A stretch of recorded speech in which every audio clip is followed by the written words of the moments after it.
யோகோ வாணிபுங்கிற ஒரு பெண்ணை பார்க்குறாரு. அந்த பொண்ணு யாருன்னா ஒரு தியேட்டர் ஆர்டிஸ்ட். 2 பேருக்கும் பிடிச்சி போகுது. 2 பேரும் காதலிச்சு கல்யாணம் பண்ணிக்கிறாங்க. ஃபுவாசேக்கு ஒரு பழக்கம் இருந்துச்சு. அது என்னன்னா, யோகோ வேலையை விட்டு போகும்போது காலையில ஒரு போட்டோ எடுப்பாரு மாடியில நின்று. இது எதுக்கு பண்றாரு அப்படின்னா, இது ஒரு சீரியஸா போட்டோ பண்ணணும் அப்படிங்கறத அவருடைய ஆசை. இதை வந்து டெய்லி ரிச்சுவலா பண்ணிட்டு இருந்தாரு. ஒரு ரிலீஜியஸா யோகோ டெய்லி வேலைக்கு போகும்போது ஒவ்வொரு நாளும் போட்டோ எடுத்தாரு. இப்படிதான் போஸ்ட் கொடுக்கணும், அப்படிதான் கொடுக்கணும்லாம் சொல்ல மாட்டாரு. அப்போதைக்கு யோகோ மனசுல என்ன இருக்கோ, யோகோ என்ன வெளிப்படுத்தணும்னு நினைக்கிறாங்களோ அதை போஸ்டா கொடுப்பாங்க. அதை இவர் போட்டோ எடுப்பாரு. இப்படியே பல நாட்கள் போகுது.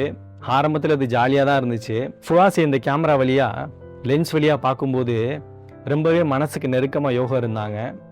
ஆனால் யோகோக்கு அப்படி இல்லை.